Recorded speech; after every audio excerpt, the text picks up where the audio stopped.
I'm in Great Falls, Montana.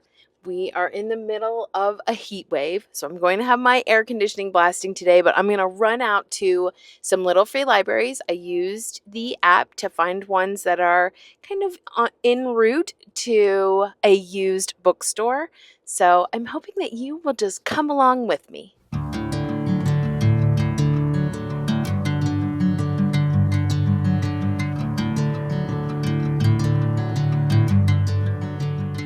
So it turns out I only found one little free library. I'm not sure if the other one was hidden or if they had gotten rid of it. Sometimes that happens on the app.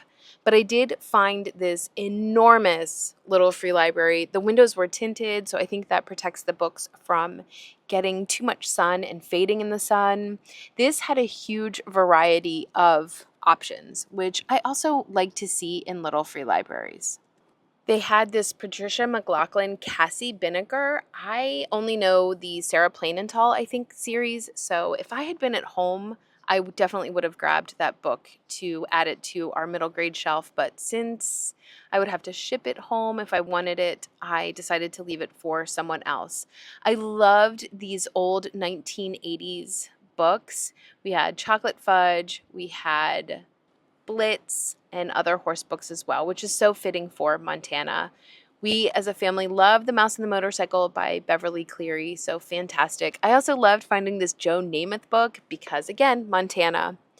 The War Chief Joseph, I was really intrigued by, mainly because it looks like somebody really studied this book. I don't know if it was for college classes, but it makes me sad to find a book that's been so highlighted left in a little free library because I don't know, it just seems like it would have been a memorable reading experience, but it is there nonetheless. So that was the only little free library that I was able to find. So at that point, I headed into downtown Great Falls to see if I could find the used and new bookstore, which is called Cassiopeia Books.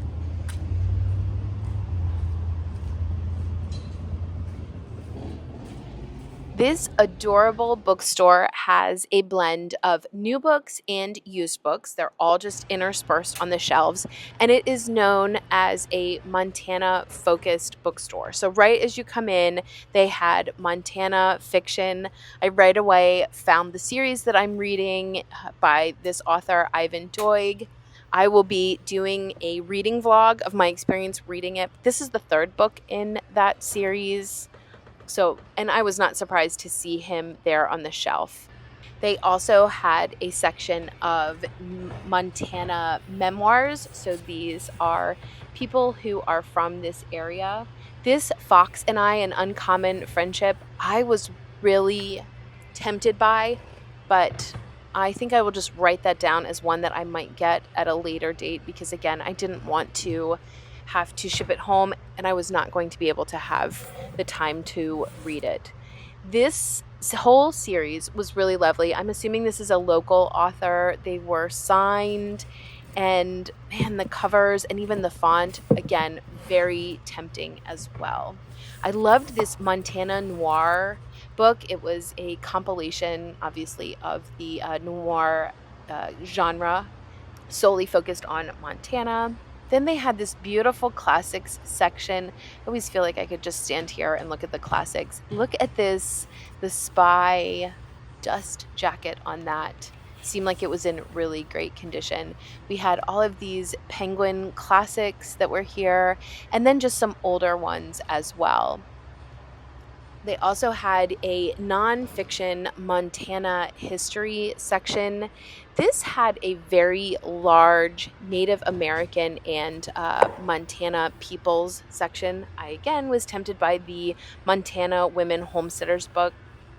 And then they also had this huge Charlie Russell section. Charlie Russell is a well-known artist and very well-known in the area. There were some museums nearby that had his exhibits as well. I thought this Lewis and Clark's Green World nonfiction book would be really great. It just was a huge chunker. And then, as I mentioned, this had a huge Native American section. I was very impressed, loved it so much. Here is the Chief Joseph. We saw again that book in the Little Free Library, but this was a different one. This Black Elk Speaks, I actually have at home. This was a good reminder for me to pull that out when I do get home to read, because it is one that I have wanted to read and it just keeps falling to the wayside. They also had this big section on the Battle of Little Horn, which I will be including in my Montana reading vlog that is coming soon. And then, as the store is in Great Falls, I was very grateful to see that they had a local author who really wrote about the loss of the falls to the electric company, because I don't know if that is always shared. This bookstore had a lot of fantastic separated genres. So we had biographies, and that was a huge shelf. And then there was literary criticism, which was its own shelf as well, which I really loved. We had the James Joyce studies section. She also has set up a Kafka studies section. So it was a whole shelf just on Frank Kafka. Just thought that was really interesting that it would be so prominent. We had a Shakespeare section as well. The Art of Shakespeare Sonnets, I tried to pick that up, but it was a huge chunker, so then I decided to leave it there. And they had shelved If We Were Villains by M.L. Rio in this Shakespeare section, which I just love the creativity of how booksellers decide to organize their books. And then we move into the literary fiction section. This was a huge wall. So I could have spent so much more time here looking at these books. The Decagon House Murders is a book that I've thought about picking up and reading. And then we have All the Light We Cannot See, Anthony Doerr. I've actually read everything by Anthony Doerr. If you haven't read Cloud Cuckoo Land, it is a very unique reading experience. I think I still like All the Light We Cannot See more, but Cloud Cuckoo Land is a very unique reading experience. And then so happy to see Emma M. Lyon represented here. And the owner was actually reading one of them. As she walked by, she had book 7, I think, in her stack that she was reading. Welcome to the Hunam Dong Bookshop was one of my favorite books the year that I read it. I keep seeing the book club for troublesome women. A woman was reading that at the pool recently. The cover and the title are very tempting to me. I found a Pride and Prejudice inspired book. This is called Longbourn by Joe Baker. It was in beautiful condition. Definitely would have been a book that I purchased if I were at home, but since I'm not there, I left that for someone else. And then I found Wild Saragossa Sea. This is a Jane Eyre inspired book that is set in the I believe the Caribbean. And then I found a Mrs. Rochester's Ghost by Lindsay Marcotte. This is also a modern and twisty retelling of Jane Eyre as well. So I feel like those are ones that I have written down to keep track of as options, maybe for later this fall. There was this huge Cormac McCarthy section. We have The Road, which I think I have at home. And then this Blood Meridian was actually a book that I saw a late teens, early 20s boy reading at the pool recently, which I was very encouraged by. Found Charlotte McConaughey's Wild Dark Shore, which I read last November, and it's growing on me. I think when I finished it, I wasn't sure about it, but over time, I've developed a more of an appreciation for it. There also was this huge Murakami section. I have read Norwegian Wood, and I have A Wild Sheep Chase. I probably will not ever read 1Q84, to be honest. Lucy by the Sea by Elizabeth Strout was one that I thought about reading this summer when I went to the library to kind of pick out some books. I do want to read Olive Kitteridge, though. So again, put that down on the list. Another one is The Narrowboat Summer. I have picked this up a couple times to read, but the reviews have said that there's not a lot that happens in it, so I'm not sure. So let me know if you've read The Narrowboat Summer. Let me know if that's one I should put on my summer TBR.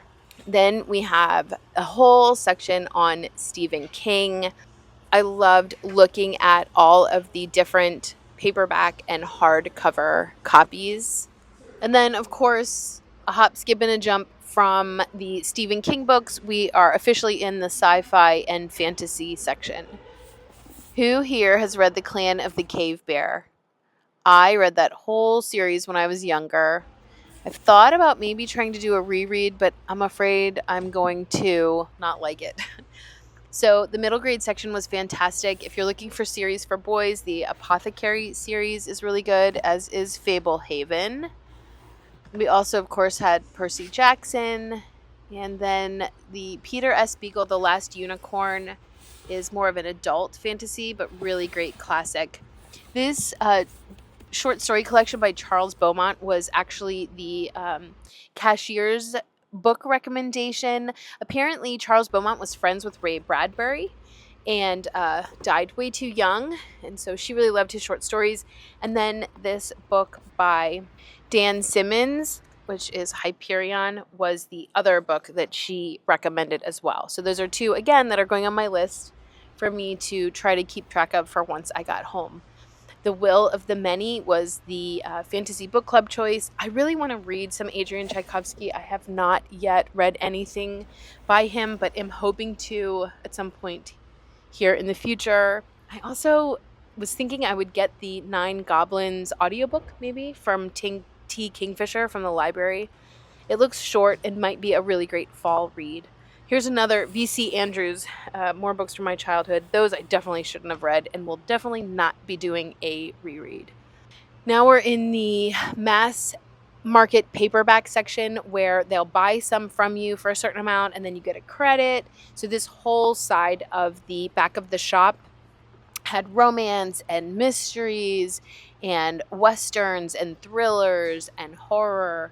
They were just huge sections. And again, this was a section that I could have spent a lot of more time in. I also found the vintage books. Look at this lovely Buster Bears Twins by Thornton Burgess. Love his children's books. I was really curious to see how much this was, and luckily they didn't have a sticker on it, which I really appreciate because that will ruin this beautiful dust jacket. But inside, in pencil, we had $15, which is a very reasonable price, I think. Look at these old Ellery Queen paperbacks. They're just, again, so tempting because I just love old mass market paperbacks. We also had the Elizabeth Peters series. I cannot remember which ones I have at home, so I didn't get any. I do have this Robin Page series at home, and these are Victorian mystery set in England, but the author is American. I have not read those, but I have them at home. And then I have this Mystery of the Art of the French Murder at home as well.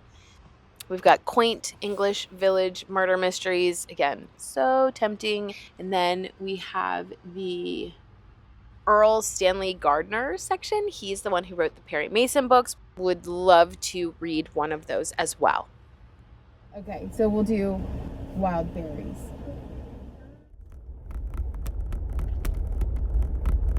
Yum. And it's cold, which is really nice. All right, the sun is setting. I have finished my yummy smoothie, and I have a very small haul to share with you. So as a reminder, I am currently in a motorhome that is small, and there's 4 of us plus a fur baby, so I am limited in my space. My youngest had the greatest idea of shipping books home that maybe I'm not going to get to, but I would like to have. So that is an option. I did not do that today. I'm just getting books that I want to read right now on this trip, but at some point I might be able to ship some home. So the first thing is I got this beautiful Cassiopeia bookmark, and then they're connected with Libro FM, and it's got the QR code, so I love that. Love that. Love a good bookmark. So here are the 2 that I got. This is a brand new book. You saw a lot of used books, but I got a brand new book because Recently, I did a if you loved this as a child, then you could try these adult books video, and it really resonated with you guys. And someone said, for the Boxcar children, you should try the Boxcar Librarian. And I really do take your recommendations to heart. I research them, I write them down. I have a whole list of the ones that you guys have recommended based on me saying, hey, let me know. And lo and behold, when I looked this one up, it is set in Montana. So we have a Works Progress Administration editor, Millie Lang, and she is shipped off to Montana to work on the state's American Guide series, travel books intended to put the nation's destitute writers to work. So this is inspired by a fascinating true history of Missoula's Boxcar Library. And so it blends like the truth with, some historical fiction aspects as well. Love the cover. I just think it's so beautiful. So I thought, you know what? I would like to have some books to read while I'm in Montana. I already have some, but I knew I was going to come to Cassiopeia. They're known, I looked online, they're known as having Montana-centric authors and books, and I wanted to have something that I got there that was set in Montana. So I was so happy that they had the Boxcar Librarian. This is by Brianna Lebusque. So got that. I will be reading that tonight. And then, this was quite fortuitous, Jen at Jen's Reading Life, who is my co-host of the Cozy Reader Book Club, is doing a Cold Sassy Tree read-along buddy read for the month of September. And as I am traveling, I was kind of thinking, well, I guess I'm not going to be able to join unless I get the audio or find it on Kindle. But I found this beautiful copy. The cover painting is The Feed Store by Janice Price. This is in a gallery in New York City. And so I love that. This was only $5, this beautiful book. And this is set in Georgia in 1906. Jen said for her, it's a reread, but I have not ever read it. I was so excited. This way I will have it. I'll be able to read along with everyone else. Let me see. I'm just curious to know what year. So this one is a 1988 version. So I'm just so excited. So I will be able to join Jen's read along. So those are the two books I got. And I am going to you'll be seeing me reading these in the next couple vlogs that I do. Definitely this one. This one, it'll be a little bit of time before I get to it. But I'm excited to read both of these while I'm traveling and just continue to keep in the back of my mind that if I find ones that I really just cannot pass up, that I can always ship them home. But for today, that was not the case. It was just these two.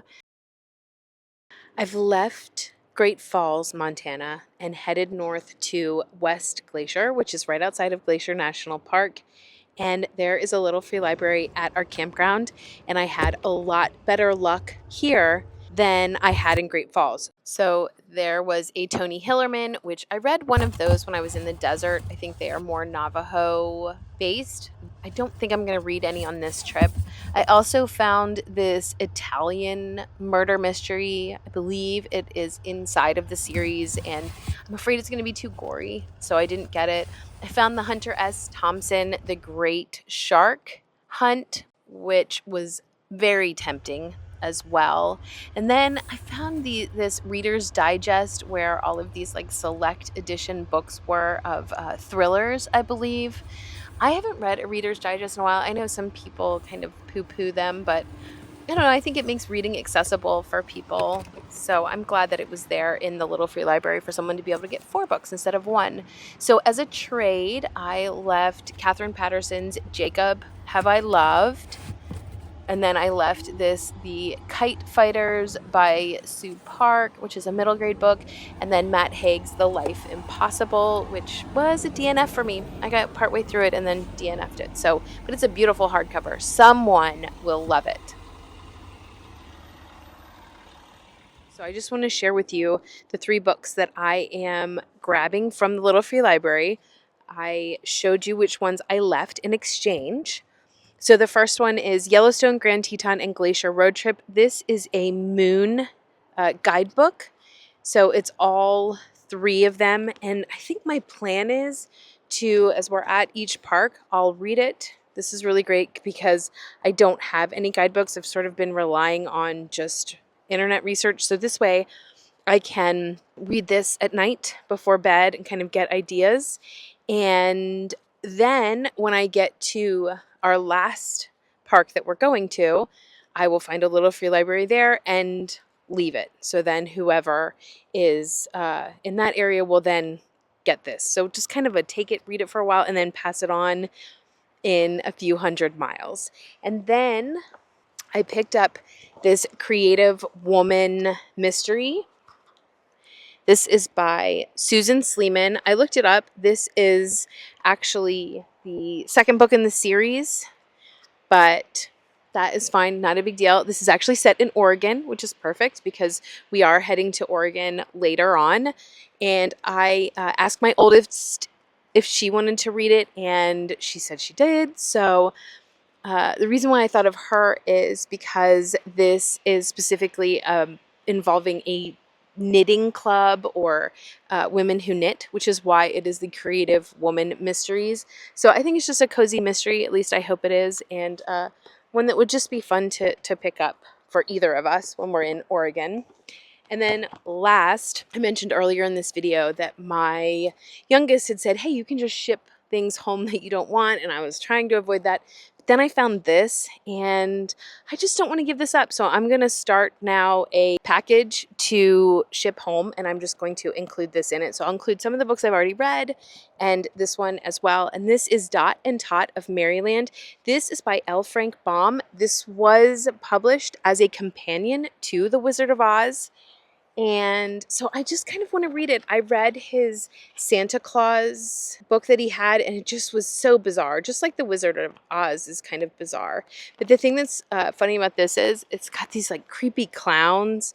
Even the cover is creepy. These are illustrations by Donald Abbott, which I think are added to this in 1994, but this was published originally in 1901. So I just think Dot and Tot of Maryland is one that I want to be able to read maybe for middle grade March or some other different time. I don't know, but I couldn't pass up a L. Frank Baum book. So I got these 3 books, and again, they're ones. This is one that I definitely want to keep, but I'm not going to be reading. These might be ones that we read and just pass on into a little free library later. So let me know what books you saw me leave behind, whether it was in the Little Free Library in Great Falls or this Little Free Library. And also let me know what I left behind in the used bookstore that you saw me, kind of skip over. I love to hear what you guys think I should have gotten. And sometimes I go back and order it to, from thrift books or something if it's really a book that I made a big mistake in not getting. So as always, you guys, thanks so much for watching, and until next time.